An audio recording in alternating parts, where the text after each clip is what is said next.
5 types of binding agreements that people make with dark forces. Hi everybody, my name's Maya Zahira with PsychicProtectionSanctuary.com, and believe it or not, people do make vows, contracts, and agreements with the dark forces. Sometimes very knowingly, and sometimes they're tricked into it. So today I'm going to share 5 different ways that they might do this. This is not an exhaustive list, but these are the 5 most common. And I'm going to quickly go through the first 4 because I want to spend the most time on the last one on the list, since it is the one that most people don't realize. So it'll be important to know about it so you don't accidentally get sucked into it. Before we get into the list, I want to clarify that when I'm talking about contracts with the dark forces, I am speaking of all the different versions of that. Selling someone's soul to the devil. Yes, people do it. People make vows or agreements with demons or with other dark occult forces. So it might be hard to believe for people who are really just like good folks who would not be dabbling with the dark. It might be hard to believe, but there are people who do this. But hang on as we go through the list, because the final one on the list is especially for the people who don't think that this kind of thing happens. Okay, so we're going to start off with the obvious versions of this. Number 1 way that someone would make a binding contract with the dark forces. Number 1 is that the person would purposefully engage in a ritual of some sort in order to make this vow or agreement. Why would they make this vow or agreement?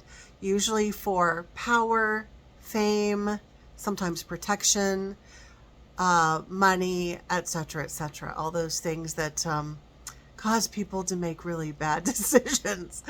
So they might perform a simple or elaborate ritual, doesn't matter. The dark forces see it as binding, whether it's a simple ritual, whether the person was a teenager and was just doing something dumb. And if that was you, hang on till the end, because I'm going to talk about what I'm going to give a little bit of information on what to do. Because many of us did stupid things when we were young, whether it was this type of thing, dark occult practices, or something else. So you're not alone. But there are young folks and adults who engage in a ritual like this, and they make a vow or agreement. Number 2 type of binding contract that people make with the dark forces is a spoken agreement, a spoken contract. So just remove the ritual part where there are physical actions and all sorts of elaborate things going on. Remove that, and it can simply be a statement. And I don't want to make the statement, but you can just imagine how it could be so that a person would speak words aloud that and they don't even have to name who they're making the contract to. I know people who've just said, whoever's listening, whoever's out there, blah, blah, blah. And we don't want to do that. Or they specifically name who they're making the agreement with. And once again, it's for either power, fame, money, protection, or some other reason. Okay. By the way, there's no good reason there's no actual good reason to make a vow with the dark forces knowingly, because they play dirty. They always play dirty. They're very tricky. So things are not going to work out well for that person. But again, hang on till the end. I'm going to talk a little bit about what to do. Number 3 way that someone would make a binding contract with the dark forces is that, imagine if we took number 2, where someone is making a spoken agreement. For number 3, there's a third party person involved. So imagine that there's someone, a dark directed person that comes into someone's life, and they encourage or tempt that person to make this agreement. By the way, number 1, 2, and 3, I've talked about there being a spoken element of the contract or the agreement, but sometimes people will also write it down. So number 1, if there's a ritual, they might write it down or just speak it. Either way, it doesn't have to be written for the dark forces to see it as binding. It could be spoken. Number 2, spoken or written or both. Number 3 is when a dark directed person, this third party, is sent into the person's life to get them to make the agreement or to sign the thing for fame, power, money, etc., etc. And sometimes this is when this third party is in the mix. Sometimes this is like someone is, it seems mundane because someone is signing up for a record deal or something like that, where there's some a lot of money to be made, but there's also this other agreement that's also being made. So that's just an example. Number 4 kind of moves out of those other 3 categories. Number 4 example of binding contracts people make with dark forces is when a person makes a vow to a cult or a secret society.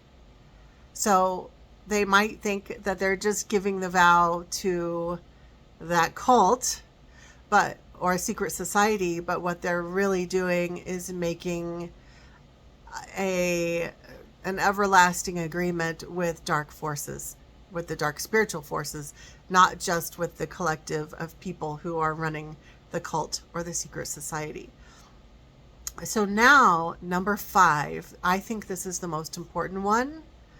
I was sitting in my meditation outside today, looking out at the mountains, at my little tiny simple place where I live, and I was thinking about this subtle, tricky way that people make contracts with the dark forces. So let's talk about it. Number 5 is the subtle, tricky way that people make contracts with the dark forces. So usually how this happens is that a person has a thought in their mind that they think is their own thought, but it is actually coming from some dark spiritual source. So it could be an entity, it could be some random entity, it could be a demon, it could be a jinn, it could be any type of entity that is in that person's energy field, sending that message into that person. And when it goes in, the person thinks it's their own thought. And that thought is usually like, well, if you make this promise, then this and this and this great thing will happen for you. And so in the person's mind, they agree to it. They say, okay, that sounds great. So you might think that that would not count. But in my experience and observation, dark occult forces do, like, to them, that is a binding agreement. They've gotcha. They've gotcha. Remember, hang on to the end. I'll give you a little bit of hope if you think you've done this. I'm going to give you a couple of examples really briefly. The first is that a couple of years ago, I'm going to really try to shorten this story. I went to a religious event that happened to have a really dark entity at that event. And I went home and I was really, really troubled by like how that entity was at that event. But the next day I was in my bedroom just doing something mundane. I was folding laundry. And by the way, one of the reasons why I went to that event a couple years ago was because I was looking for deeper levels of physical healing for some conditions that run through my ancestry. And I was working on my next levels of healing. And so the next day I was in my bedroom and I was folding laundry just with a blank mind by myself. Now, the average person they don't yet have the ability to know when an entity is present. So keep that in mind. But for me, I'm really tuned in that way. And those of you who are watching on this channel, you might be really tuned in that way too. So I'm folding laundry and all of a sudden there's a thought that comes into my mind, but I also felt a really dark presence in the room with me. And I had this thought in my mind that said, God didn't heal you, but if you follow me, I will heal you. And I thought, I don't know who you are. like I really wasn't sure. I knew it was something really dark. Now I believe it was a high-ranking demon. I wondered if it was actually Satan, but I don't believe that it was. I think it was a very high-ranking demon, very powerful one, and it wanted me to make a vow. And I said out loud, alone in that room, there were no other people except for the entity, no other physical beings in the room with me. And I said out loud, I don't know who you are, but I'm not following you. And I'm not making any agreement with you. So there was an attempt to make an agreement, to get me to make an agreement. But I knew what was happening and I said no, and I'm stubborn in a really good way. So I said no. But now let me tell you a second story. And this story is about my maternal grandmother. And I share this story just as an illustration because I want to emphasize this is not someone who is evil, who was evil. She's deceased now. This is not someone who was evil. This is not someone who was practicing Satanism or any dark practices at all. She was not a hateful person, nothing like that at all. But I had a vision very shortly after she passed away. And I believe what I saw. Obviously, not everyone in my family might not believe it, but I believe it. It came unexpectedly. And here's what I saw. I saw a vision of my grandmother when she was younger and her family was younger. And one of her sons, and this is known within my family, one of her sons had become very, very troubled. And in fact, one night in the middle of the night, he woke them up, her and her husband. woke them up in the middle of the night and said, "Mom, Dad, I think I need an exorcism. I'm terrified." So long story short, there was like this young man at the time was dealing with demonic possession. And so there was this horrible darkness that had entered the family, my ancestry, that had entered the family. And sadly, this young man who was my uncle, one of my uncles, he unalived himself as a result of that situation. Well, the vision that I had, so all of what I just described is known in my family, but the vision that I had was of my grandmother during that time period. And she was terrified of what was happening in her family. And she, and I haven't told this story very much, so pardon me while I stumble a little bit over this. She was terrified, which anyone would be. And there was one day when I saw this vision where there was one day where a demon was standing right, like not on her shoulder, but behind her shoulder. And as I described, imbued a message into her mind. And the message was essentially, this darkness has entered your family, but now there's this baby that's going to be born. So my birth mother, her daughter, got pregnant out of wedlock, which was considered very shameful in a Catholic family. And so my birth mother was sent away. The pregnancy was kept a secret. And I was, at that time, I was pushed out of the family. Like, absolutely, we're not letting that baby into this house. Like, this whole thing is very sinful. And she's being given up for adoption. And so in this vision, I saw this demon was standing behind her shoulder and imbued this thought within her mind: send the darkness away into that baby, away from the family, away from your family, those that you consider to be your sacred family, but that baby is not part of your family.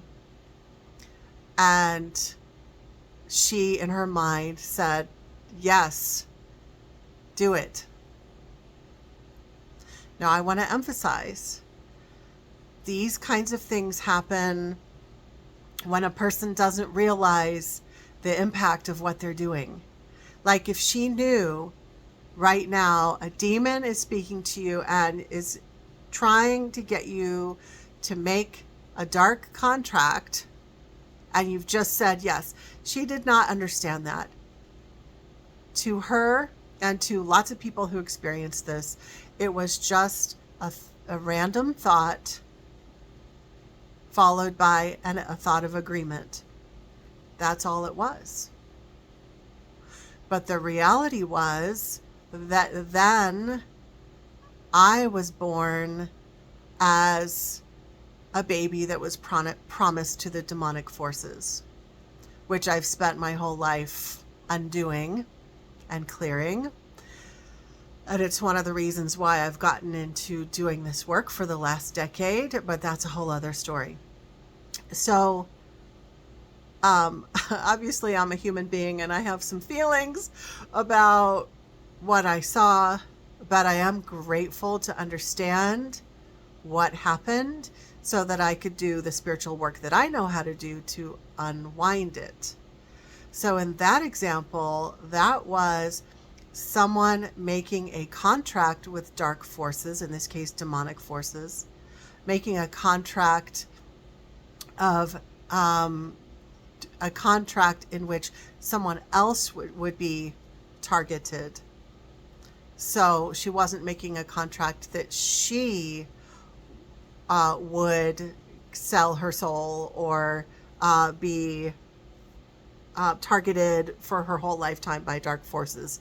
She made a contract that she was sending it out to someone else. And by the way, I've worked with a lot of people over the years where someone in their ancestry had made one of these vows that I've just described today, one of these 5 vows, these 5 types of vows. They would make a vow to promise all of their progeny to the dark forces so that they could have their own power and fame and money or whatever. And there are a lot of dark occult practitioners throughout history who have promised their future generations to dark forces.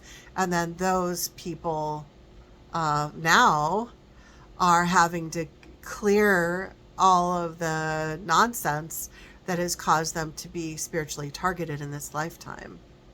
So, so I've just shared a lot of information. And a lot of times at this point I would recap, but we're not going to recap. I want to talk about just very briefly the fact that whether you know that you've made a contract, like you remember doing it, or whether you suspect that you might have accidentally been tricked into something through that version, the subtle version that I described in number 5, either way, there are ways that you can unwind it. So all of this can be cleared and unwound. Now, obviously, those processes would be too much to cover here in this video, but I'll give you just a few tidbits to get you started. So in order to unwind these vows, regular, daily prayers, proclamations, declarations of disavowing all contracts, that's going to be really helpful. Now, these are things that I'm guiding my students in the my group mentoring program, Spiritual Empowerment Academy. I'm guiding them through processes in doing this in the next several months, disavowing all of these negative contracts. And there's also a little bit of work that we do on that in the self-study program, the Psychic Protection Solution. But there's a lot of work on undoing negative contracts of any kind in the Academy. But you may have other ways of doing it as well. You can do rituals. Again, I have found that repeating a certain declaration that you've written out, repeating it daily for a number of days is very helpful in undoing that work. Also working with your Akashic records, working with the, I'll call it the cosmic legal team out there, because these are legally binding, spiritually speaking, legally binding agreements, but all of that can be undone and rewritten. So just know that all of it can be fixed, and whether you choose to work with me or go some other avenue, 100% all of it can be fixed. I would be curious in the comments, feel free to share in the comments section, if you feel that you may have engaged in one of the categories that I've described, and if there's anything that you've done to undo it. So please share in the comments, and I look forward to learning about your stories. Once again, if you'd like more information on working with me, you can find that information at my website, psychicprotectionsanctuary.com. Until next time, I'm sending you lots of love.